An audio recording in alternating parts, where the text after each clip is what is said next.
You know, a boxing story is getting weird when the fight everyone is talking about isn't even the fight that's officially scheduled. Because somehow the internet has stopped obsessing over Errol Spence versus Tim Tszyu and started whispering about something else entirely. Something that allegedly happened behind closed gym doors involving Terence Crawford. And let me tell you, if even half of the online speculation is true, this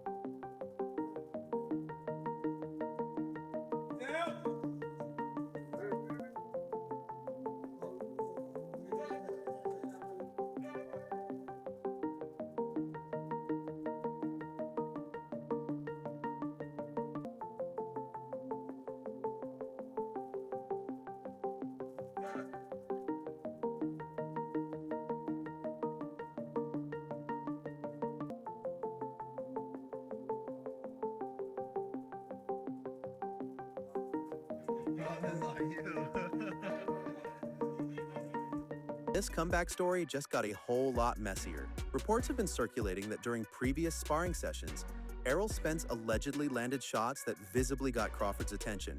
And suddenly fans are looking at old clips, old interviews, old reactions, and asking a question nobody expected to dominate the conversation. What if the biggest clue about Spence's future was hiding in his past all along? Now, before anybody starts throwing gloves through their television screens, let's be clear. Sparring stories have a habit of growing larger every time. Hey, stay home, because if you watch him in person, he's a dangerous guy. When you see him up close, the punches and the snap, but you know, we'll see. That's the difference. That's the discrepancy there. It's like it's night and day. It's boys and men. It's just a whole different ball game. Robert, and they're told. But that hasn't stopped fans from connecting dots like detectives in a crime documentary that accidentally wandered into a boxing gym? Because here's where things start getting interesting. For years, the narrative was simple. Crawford won the fight. End of story. Case closed. Everybody go home. Except not everybody went home. Some fans kept replaying moments. Some insiders kept talking. Some observers allegedly kept remembering things. That Errol Spence has nothing left? That he can't beat Tim Tszyu? If they want to switch it like that, I didn't say he can't beat Tim Tszyu. That's what they said in the headlines. Yeah, well, of course, that's what the headlines gonna do to make it look so people could tune into it. Yeah. No, Errol Spence was that pound for pound, one of the best fighters, but made wrong choices. Drank too much, car accidents. I don't know what else. I don't know. I never heard anything. So a lot of times drugs get involved and shit like that. I'm not saying that's the case, but I know alcohol. What? He even admitted accidents. When he fought Crawford, you could tell that was not the Errol Spence we were used to seeing. And what was that? 4 years ago? 3 years ago? And he looked very good at all. You know, Errol just had to be Errol. You know, you got to get back to what got him to where he's supposed to be. You know, Errol. You know, he has one defeat. You know, and that's against Terence Crawford. But before then, people were avoiding him like the plague. You know, because you know he's just that good. So I think he just got to get himself back into shape and get himself positioned to where he can do things that he did before. I mean, I don't know what Tszyu has to do, and I don't care what Tszyu has to do, because I'm with Spence. I know. And now, with Spence suddenly looking locked in, focused, and determined ahead of the Tim Tszyu showdown, those old whispers have returned like a sequel nobody saw coming. And this is where it gets worse for anyone hoping for a simple storyline, because every new training clip seems to be creating more questions than answers.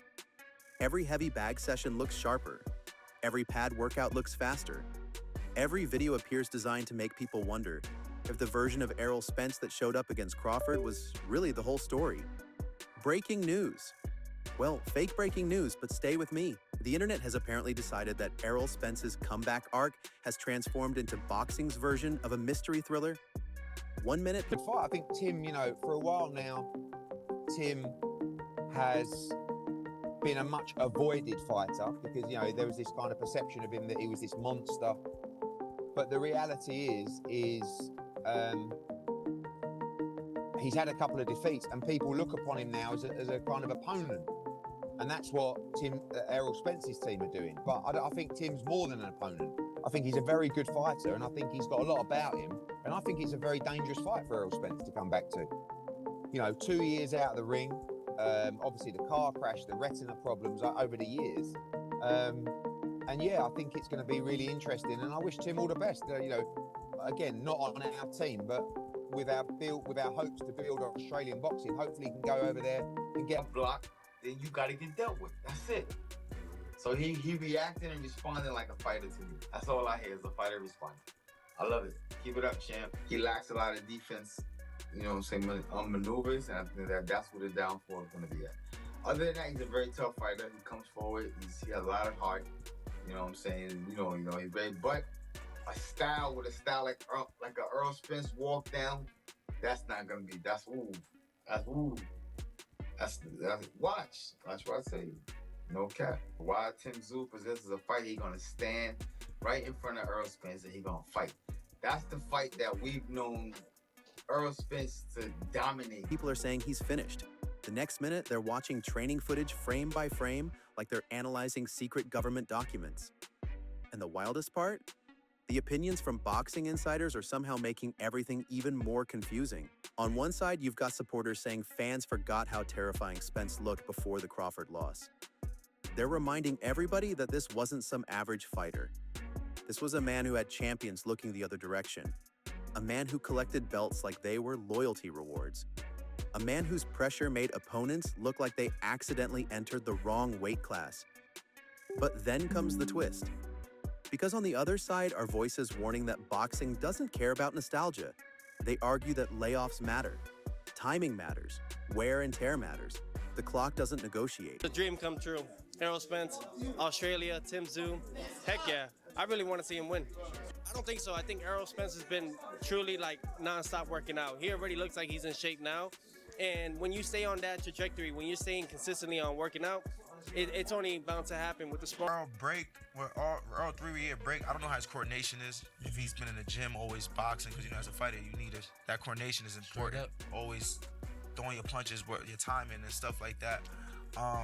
Tim Tszyu, I can't really speak much on Tim Tszyu. I never really watched too much of him besides that Bakaram fight. But I don't know. I'm excited. I want to see Earl back in the ring, but hopefully that 3-year break did do him good, and we could see Errol Spence in the back end of his career, that we could still see a glimpse of like what he was in his prime. And you know, I always say, I hate when a boxer loses one fight, you forget everything they done. The hard work they've been doing for years. Earl's a Hall of Famer. I don't give a damn what nobody says. He earned it. He had 3 straps at one time. Was cleaning up the division, doing whatever he had to do on his side, and he ran to all-time great. It was bad timing on his parents' part. But one fighter fought twice since 2020. One fought 12 times.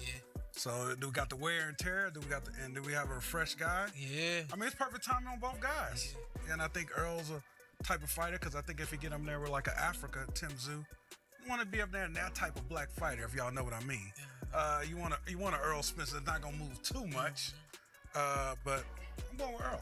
I would be concerned about that if I was getting ready to train Errol, if I was somebody who was working with Errol, that, you know, I want to make sure that these ones and these twos are working right. And the other side that I disagree with you, I think he uses his both hands better than Tim uses both of his hands. Well, that's what I'm saying. The volume, like, I just think punch for punch. You said Tim's sharper.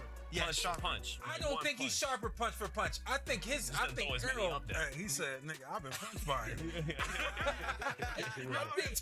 I think Errol is sharper with. And suddenly, the comeback story becomes something much bigger. It's not just Spence versus Tszyu anymore. It's Prime Spence versus time itself. And time is undefeated, allegedly. But wait, the story flips again. Because just when people start worrying about ring rust, another group points out that rest can sometimes become a secret weapon. Think about it. While some fighters spend years collecting damage, others spend years recovering. So now fans are trapped in a debate that feels impossible to solve. Has the layoff hurt Errol Spence? Or has it secretly helped him? Is he returning older or returning recharged? And that's exactly why every single training clip is causing chaos, because nobody agrees on what they're actually seeing. One fan... For both on this stage in their career. And why are you confident that you win that bet with Tszyu, White's Errol in the fight? Well, I'm not, 100% confident, I just know, the caliber of fighter that Errol is, just like I know the caliber fighter of Tim. I think both of them have taken a lot of damage in their career so far, but I just think, Errol skill-wise, just edge. I just wish him well. I wish him well, much respect with him in his career, and I'll be looking forward to seeing what he's doing. Sees a faded star. Another sees a monster waking up from hibernation. One analyst sees warning signs. Another sees a championship blueprint. Meanwhile, Tim Tszyu is sitting in the middle of this storm, probably wondering how he became the supporting character in a story about everybody else's opinions. Except here's the problem. The more people overlook Tim Tszyu, the more dangerous he becomes. Reports suggest some fans have already started treating him like an obstacle instead of an opponent. And historically speaking, boxing has a nasty habit of punishing that kind of thinking. Because while everybody is busy debating old sparring stories and comeback narratives, Tszyu is still the guy standing directly across the ring. And unlike internet debates, punches don't care about theories. Yet somehow the drama keeps escalating. Another training clip drops. Errol Spence versus Tim Tszyu. He's no caliber of his fighter. Of his daddy. He fighting me, he trying to get out his daddy's shadow. So we'll see come July 26th, can he get out that shadow? I'm a very respectful guy. I came up to him before, tried to shake his hand, and he just walked past me like a disrespectful f***. And that just shows the type of person he is. They shot dab me up. Right. I'm not finna, bro, I don't play them games with people, bro. I don't dap up people who talk shit. And then when you see me, you want, hey, what's up, buddy? Like, I'm not one of those dudes, bro.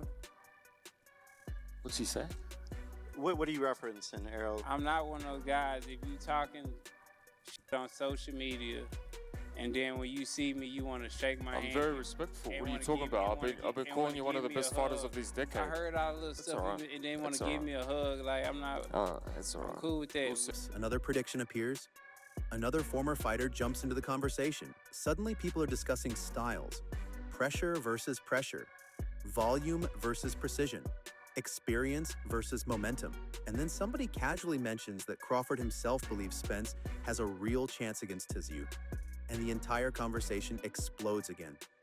Because that's when fans started asking the question nobody wanted to ask out loud. If Crawford still respects Spence's abilities that much, what exactly does Crawford know that the rest of us don't? Cue dramatic music. Cue conspiracy board. Cue 10,000 YouTube thumbnails with red arrows pointing at absolutely everything. And somehow it gets even stranger. Because when Spence and Tszyu finally started exchanging words publicly, lost some steam, but he still got a good name and, really mostly about his name. I don't know about his ability at this point, but, with a guy like Errol Spence that's come off such a dramatic defeat and a couple years layoff, almost 3 years, it'll be, wow, time flies. I think it's a good opponent. I like to see the kid back. But is he a high-level fighter to you at 154 pounds? Well, like I say, he took that loss against Murder Talayo. Then he just got beat. Who else beat him? Somebody just beat him, didn't he? No, he got a win over Anthony, a Puerto Rican kid around in Massachusetts.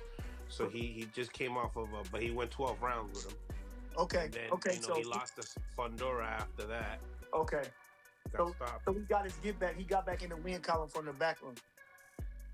Murder to life. Okay, so he had one fight since then. Okay. Yeah.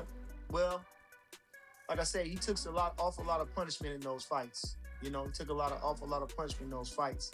And I guess I just keep him winning. You know, I don't know if he's gonna fight again. Is he gonna fight one more time before Spence or what? Bernie Austin. And you know, Tim Tszyu obviously is a big name in Australia, so it just put more feather in his cap. You know, going to Australia, fighting a guy like Tim Tszyu in his first fight back after 3 years, and and I'm looking for him to look good and beat Tim Tszyu. Spence probably mow him down. Mow straight through, huh? I mean, you know, like what I'm just saying. He probably mow him down, grind him down, probably stop him.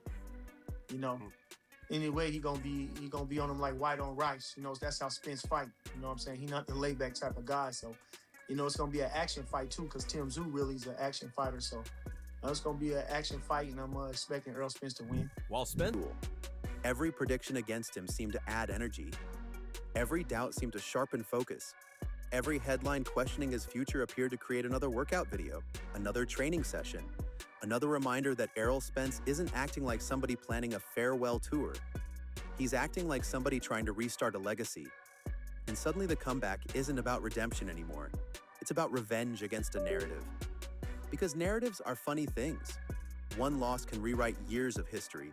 One bad night can erase 100 good ones. One performance can make people forget everything that came before it. Yet the closer this fight gets, the more people seem to remember. They remember the pressure, they remember the body work, they remember the relentless pace, they remember why opponents used to avoid certain conversations entirely. And now his next fight will be at a catch weight of 158 pounds. Errol Spence, and why is this important? Because Errol Spence, career-wise, he was campaigning as a welterweight, 147 pounds. So we're talking about 10 plus pounds, 11 pounds north of where he was in the past. And to be honest, in my opinion, it's the right move. And some people won't understand it because they don't understand boxing, but allow me to clarify. The reason this is the right move for Errol Spence is because the boy Spence has been through a lot. I think he's taken a path most fighters would not take, right? And that's the path of going, fighting the best, going to people's... Now the boxing world is caught between two realities. Reality number one says the old days are gone. Reality number two says the old days might be walking back through the front door. Breaking news. Fake breaking news again. Reports suggest fans can no longer decide whether they're watching a comeback story, a passing of the torch story, or the opening chapter of something nobody predicted. Maybe that's the biggest twist of all. Maybe the real drama isn't whether Spence allegedly hurt Crawford in sparring years ago. Maybe the real drama is why people keep talking about it now. Because every time that story resurfaces, it reminds fans of something important. Before the defeat, before the criticism, before the questions, before the doubts, there was a version of Errol Spence that terrified divisions. A version that made impossible fights look ordinary. A version that forced the entire sport to pay attention. And now, whether fair or unfair, people are wondering if that version still exists. But here's the final twist nobody saw coming. Fighter in Tim Tszyu, but it's a guy who's lost 3 of his last 4. So he has just as many questions to answer, you know, in the ring if he's in his prime as Errol does. I wonder if the weight can help Errol Spence. My question is he 3 years rusty and done? Or is he 3 years and has some rejuvenation? Has rest done him some good? Will not getting down to 147 do him good because he's going to be strong and comfortable at 154? Or will one of his best attributes as a welterweight, which was being the bigger man, although Tim Tszyu's not a big guy, and Tim Tszyu's been making the weight a minute, but he's not a big guy making the weight. You know, at their best, I feel like Tim Tszyu punch for punch is a sharper fighter. I feel like he has actually a little, just punch for punch. Like Errol is more of a busy volume, break you down behind an excellent jab kind of guy, body head. Tim Tszyu's more economical. He doesn't throw with as much volume, but he's sharp. I think Tim has a little bit better reflexes to him at his best, but he was never as decorated or as accomplished as Errol was. And you look at Fundora, I mean, who's a giant, but Fundora's constant lead hand, it pelted Tim Tszyu and took advantage of him trying to snipe shots and be economical. I could see Errol Spence at his best doing the same, piling up behind that jab, getting to work. But really, this is who knows? Who knows? You know, they both... What if the entire debate is pointing in the wrong direction? What if everybody obsessing over Crawford, Tszyu, old sparring sessions, comeback narratives, training footage, predictions, criticism, and online speculation is missing the biggest story hiding in plain sight? Because maybe this isn't really about proving something to Crawford. Maybe it isn't about silencing critics. Maybe it isn't even about reclaiming status. Maybe the reason this story refuses to die is because we love unanswered questions more than answers. And Errol Spence has become the biggest unanswered question in the sport. The footage creates questions. The predictions create questions. The sparring rumors create questions. The comeback creates questions. Everything creates questions. Which means when that bell finally rings, one thing is guaranteed. Somebody's narrative is about to collapse. Somebody's theory is about to explode. And somebody's version of reality is about to get punched directly in the face, allegedly. So tell me this, is Errol Spence really preparing the comeback that fans have been waiting for? Or are we all watching the internet build a legend out of clues that were never meant to fit together in the first place?